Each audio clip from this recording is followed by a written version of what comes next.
Family called me burden and disowned me. "We don't want to see you!" They shouted and celebrated Christmas without me. I was calm and left. But when I got my inheritance, in retrospect, I should have seen it coming. The signs were always there. Every year my relationship with my family deteriorated. They only spoke to me when they needed something: money, errands, favors. If I helped, I barely got a thank you. If I didn't, they acted like I was a selfish freeloader. My parents constantly reminded me that I was still living in their house, and in their eyes, that meant I owed them. It didn't matter that I had a full-time job.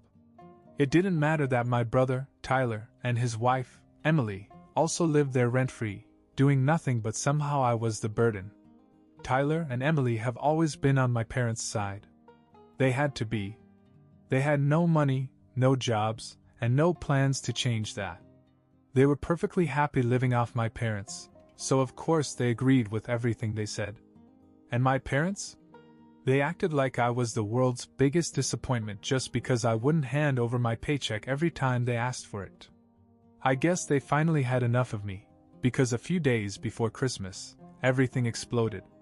I came home from work and walked into the living room. They were all sitting there, waiting for me: Mom, Dad, Tyler, Emily. I knew that look. It was never good. Mom spoke first. "Ethan, we need to have a serious talk." I didn't say anything. I just sat down and waited. Dad took over. "We've been thinking, and we don't want you here anymore." Just like that. No hesitation. No sugarcoating. "We want to start the new year without you," Mom added. "It's time for you to move out. You're an adult," Dad said. "It's not right for you to keep living here and not helping us when we need you." It was a joke. I did help. I paid for groceries sometimes, I paid bills when I could. But I wasn't their personal banker, and that was the problem. I looked at Tyler and Emily. They weren't even pretending to look sad about it. That's when it hit me: they wanted my room. I knew they were planning on having kids soon, and I guess they figured they needed the space. Mom kept talking. "We've given you a home for 23 years. You've had more than enough time to get on your feet. It's time for you to be on your own." "Okay," I said. That made them angry. Mom's face twisted. "That's all you have to say?" Dad leaned forward. "We tell you we don't want to see you and you don't even care?" I shrugged. "You've already made up your mind. What do you expect me to do? Beg?" They didn't like that answer. But I wasn't going to fight them. What was the point? They had decided that I was a burden, and no amount of arguing was going to change that. Dad stood up. "Then pack your things and leave." So I did. I went upstairs, packed a suitcase, grabbed my laptop, and filled a couple of bags with my stuff. No one offered to help. No one even looked. They just stayed downstairs, probably already talking about how nice it would be to have me gone. The next morning I left. No goodbyes. No last-minute doubts from them. Just me walking out the door for the last time. I went to my Uncle Richard's house. He and my grandmother were the only ones who ever really cared about me. The moment I called him, he told me to come over. No hesitation. That night, as my parents, Tyler, and Emily celebrated Christmas without me for the first time in my life, my uncle and grandmother sat at the table with me. "You know they're terrible people, right?" Uncle Richard said. "You're better off without them." Grandma nodded. "They don't deserve you." I wanted to believe them. I really did. But after 23 years, it was hard not to feel that maybe, just maybe, my own family was right about me. Little did I know that in 3 months, everything would change. Living with Uncle Richard and Grandma was the complete opposite of what I was used to. For the first time in my life, I wasn't walking on eggshells. There was no one making me feel like a burden, no passive-aggressive comments about how I wasn't doing enough, no one demanding my money. It felt strange. Almost too easy. At first, I kept waiting for the catch.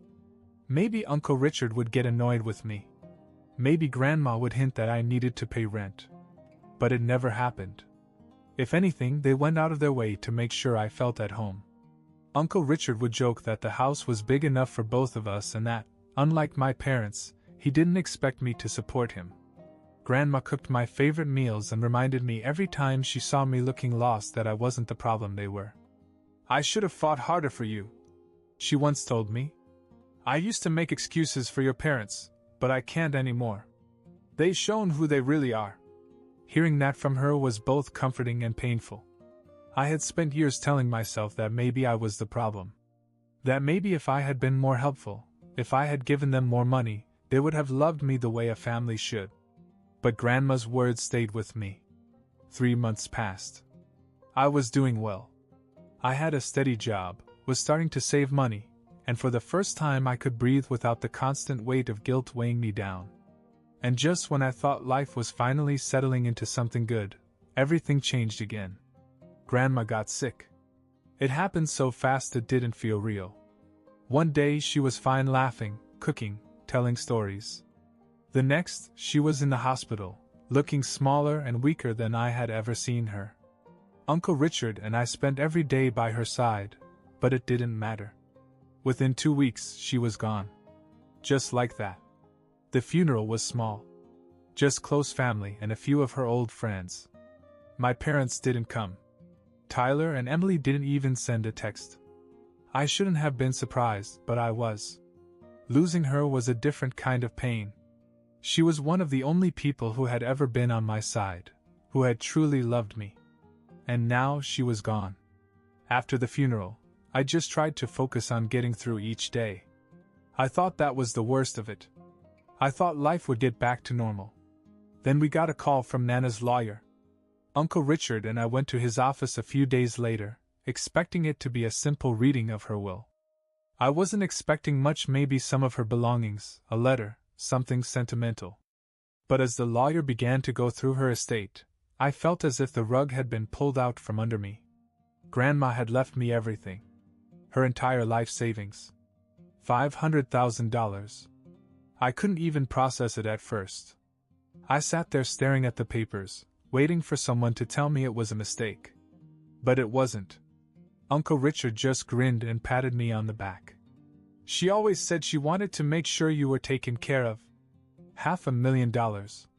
It was more money than I had ever seen in my life. I didn't know what I was going to do with it. But one thing was clear. I was finally free. I could get my own place, start fresh, build a life without my parents' voices in the back of my head telling me I was a disappointment. And then my parents found out. That's when the war started. At first, I didn't tell anyone about the inheritance. Uncle Richard knew, of course, but he told me to keep quiet for a while. "Give yourself time to think," he said. "Once people find out, they're going to come crawling." He was right. But I didn't expect how bad it would get. Somehow, maybe through some distant relative, maybe from snooping, my parents found out. And the moment they did, they came running. I was at work when I got the first call from my mother. I ignored it. Then another. Then another. My phone wouldn't stop buzzing. By the time I went on break, I had over a dozen missed calls and a flood of texts. "Mom, Ethan, we need to talk." "Dad, call me back now." "Mom, we just heard about Grandma's will. I can't believe you didn't tell us. We're family." "Tyler, bro, WTF. Call Mom before she loses it." I stared at the messages, my stomach twisting. I should have blocked them right then and there. But part of me wanted to hear what they had to say. So, like an idiot, I called back. The second my mom picked up, she wasn't even pretending to be calm. "How dare you keep this from us?" she snapped. "We're your family, Ethan! You should have come to us first." "Why?" I asked, genuinely curious. "It's my inheritance." Mom scoffed. "You think you deserve all that money? After everything we've done for you? Everything they had done for me?" I almost laughed. Dad took the phone then. "You need to come home. We need to discuss this as a family." I knew what that meant. They wanted me to hand over the money. "No," I said. There was a long silence before Dad spoke again, his voice lower, angrier. "Excuse me?" I said no. I'm not coming over. You owe us, Mom shrieked. We raised you. We let you live under our roof for 23 years. You wouldn't have anything if it weren't for us. I felt something snap inside me. The same argument, the same guilt-tripping, the same manipulation. I was done. Then consider us even, I said. You gave me a roof, I gave you my childhood. And I hung up. I thought that would be the end of it. I thought they would scream about it to each other, maybe send a few more angry texts, and eventually give up. I underestimated them. Because the next day, they showed up at Uncle Richard's house.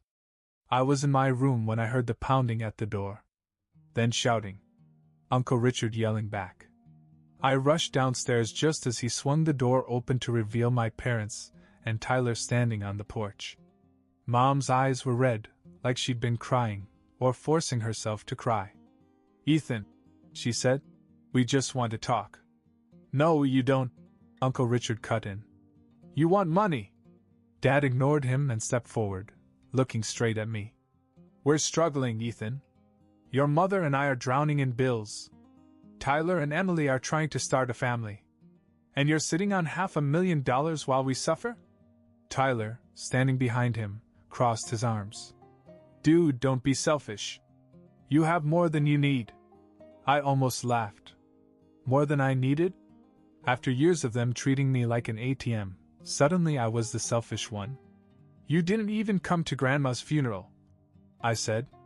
And now you're here? Asking for her money? Mom wiped at her eyes. We didn't think it would turn out like this. We thought she'd divide it equally. We thought she'd be fair. I looked her dead in the eyes. She was fair. That's when everything exploded. Mom started screaming about how I was ungrateful, how I was tearing the family apart. Dad threatened to take legal action, said I owed them something for all the years they raised me. Tyler muttered that I was being a prick, and should just help out like a real man. And through it all, Uncle Richard stood beside me, arms crossed, not saying a word until finally, he sighed and stepped forward. Listen, you leeches, he said, voice calm but firm. Ethan doesn't owe you a damn thing. Now get the hell off my porch before I call the cops. For a second, no one moved. Then Dad clenched his jaw, grabbed Mom by the arm, and stormed off. Tyler shot me a glare before following. As they drove away, Uncle Richard turned to me and patted my shoulder. You know they're not done, right? I did. And I was right. Because a few days later, I found out they were trying to contest the will. The war wasn't over. It was just beginning. I should have known they wouldn't give up that easily. My parents had spent years trying to control me, first with guilt, then with anger. Now they were trying something new, legal threats. It started with an email from a lawyer I'd never heard of. Subject: regarding your grandmother's estate. Dear Ethan, I represent your parents in a legal matter concerning the recent inheritance left to you by your grandmother. They believe that the division of assets was unjust and that, as her direct children, they are entitled to a portion of her estate. We would like to resolve this amicably. Please contact us at your earliest convenience to discuss a fair distribution of funds. Fair. Fair. I stared at the email, barely able to believe what I was reading. These people had disowned me. Thrown me out like garbage. Now they wanted her money? Uncle Richard wasn't surprised when I showed him. He just laughed. Called it, he said.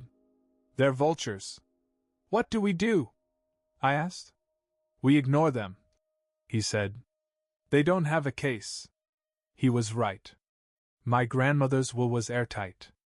She had chosen to leave me everything. There was no mistake, no loophole. But my parents didn't care about that. A few days later, the lawyer emailed me again, this time with a threat. If you do not respond, we will be forced to take legal action to reclaim the portion of the estate that rightfully belongs to your parents. I was done playing nice. I replied. There is nothing to reclaim. The will is legal and final. If you continue to harass me, I will take legal action for harassment. I didn't expect a response. But instead of an email, I got something worse. A lawsuit. They were actually suing me. The moment Uncle Richard saw the papers, he burst out laughing. "Idiots," he said. "They're wasting their money." I wasn't so sure. I'd never been in a courtroom before. I didn't know how these things worked. "What if they win?" I asked. "They won't," he said. "But we're going to make sure this bites them." That's when Uncle Richard did something I didn't expect. He called his own lawyer. A real lawyer. One who actually knew what he was doing. "Let's make them regret this," he said. And that's exactly what we did. The first court date was a disaster, for them.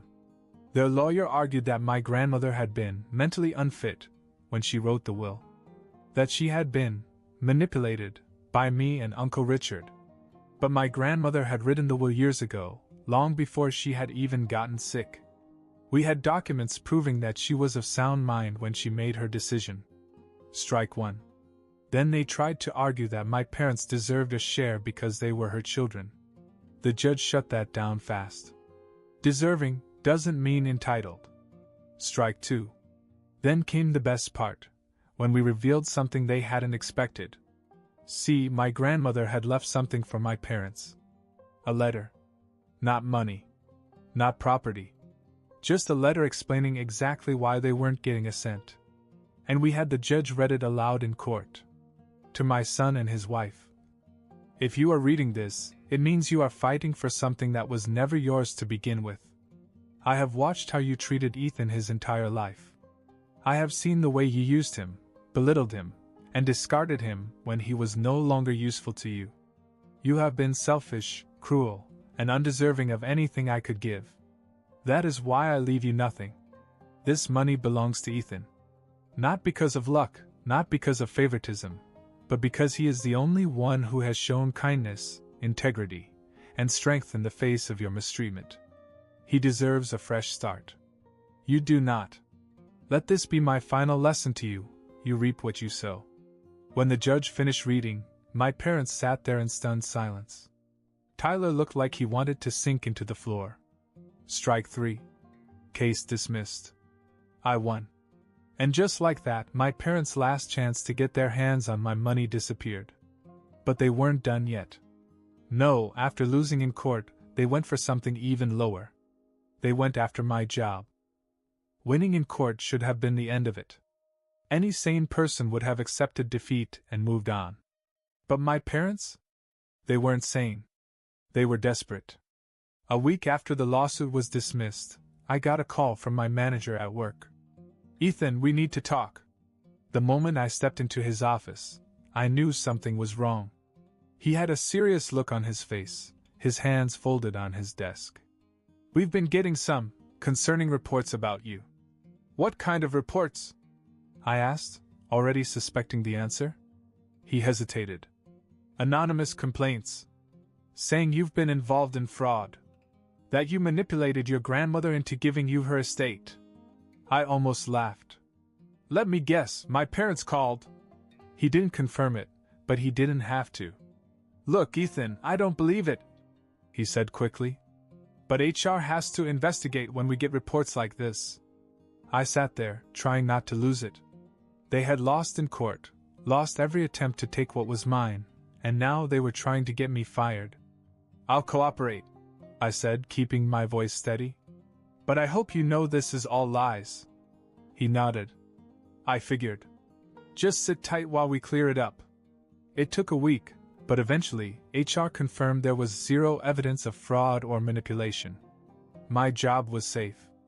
But my patients? Gone. That was the last straw. I had tried everything, ignoring them, standing up to them, fighting them in court. And they still wouldn't stop. I knew one thing. As long as they thought they had a chance of squeezing money out of me, they would never leave me alone. So I decided to make sure they never tried again. I knew a few guys. Not criminals, just people who knew how to handle situations like this. People who could be persuasive. I made some calls, paid a reasonable amount, and let them handle the rest. 2 days later, I got a text from one of them. "It's done. They won't bother you again." Later, I heard what happened. A group of guys showed up at my parents' house late in the evening. They didn't break in. They didn't hurt anyone. They just talked. Firmly. They told my parents, in no uncertain terms, that if they ever tried to interfere in my life again, if they ever called me, harassed me, or pulled another stunt like the lawsuit, there would be consequences. They didn't say what kind. They didn't need to. The message was clear. Tyler was home when it happened. I heard he just stood there, silent, while my parents stammered and nodded, too terrified to argue. After that? Nothing. No more calls. No more texts. No more fake apologies or desperate pleas for money. My parents vanished from my life completely. Tyler stayed silent, like he never existed. And I won. For the first time in my life, I was free. No more guilt. No more manipulation. No more being treated like a walking ATM. I cut them off, completely and permanently. With them gone, I could finally focus on my real family, Uncle Richard. He had been there for me when no one else was, and now it was my turn to take care of him. I made sure he never had to worry about money again. Paid off his mortgage, helped with his expenses, made sure he lived comfortably. He never expected it, but he was grateful. "You don't have to do this," he told me one day. "I want to," I said. "You're the only family I have left." And that was the truth. Some people say revenge is pointless. That cutting off toxic family isn't winning, it's just avoiding them. But they don't understand. Winning isn't about getting even. It's about moving on. And I did. Update. It's been 6 months since it all went down. Since the lawsuit, since they tried to ruin my life, since I made sure they'd never mess with me again. Life has been good. I moved into my own place, got a better job, and I've been supporting Uncle Richard, who's really the only real family I have. Then, out of nowhere, my parents tried to contact me. First it was a text from my mom. "We miss you. Let's talk." Ignored. Then my dad sent an email, all formal, as if nothing had happened. "We'd love to see you and reconnect as a family." Deleted. Even Tyler tried. "Bro, let's put all this behind us. Family is family." Blocked. No apologies. No acknowledgement of what they did. Just them pretending like they didn't spend months trying to destroy me. As if they hadn't disowned me, sued me, and tried to ruin my job. I didn't react. I didn't have to. They made their choice. Now they have to live with it.